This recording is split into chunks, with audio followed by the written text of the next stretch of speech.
2024 AP ఎలక్షన్స్కి సంబంధించి TDP కూటమి అధికారంలోకి అయితే వచ్చేసింది. సో ఇక ఈ కూటమికి సంబంధించి ఇంతటి విజయం సాధించడంలో బాలయ్య గారి పాత్రని ఓసారి గుర్తు చేసుకోవాల్సినటువంటి అవసరం ఎంతైనా ఉంది. రాయలసీమ జిల్లాలలో సింగిల్ హ్యాండెడ్గా ప్రచారం చేస్తూ అతను ప్రచారం చేసినటువంటి అన్ని ఏరియాలలో దాదాపు తన పార్టీ జెండా ఎగరవేసేలా చేసినటువంటి ఘనుడు నటసింహం నందమూరి బాలయ్య బాబు గారు.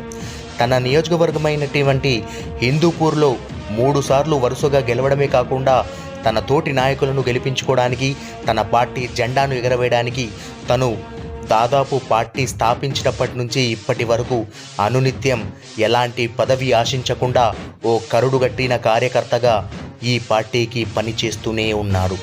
ఇప్పటికీ చేస్తున్నాడు కూడా. చేసి తన సాటి ఎమ్మెల్యేలను, ఎంపీలను గెలిపించుకున్నాడు కూడా. అండ్ ఈ ఘన విజయాన్ని సాధించినటువంటి ఈ కూటమికి సంబంధించి బాలయ్య బాబు గారి పాత్ర ఏంటో ఓసారి గుర్తు చేసుకున్నాం కదా. అండ్ తను ఎక్కడ ప్రచారానికి వెళితే అక్కడ జనాలు కూడా నీరాజనలు పలుకుతూ ఆయనకు ఘన స్వాగతం పలికారు.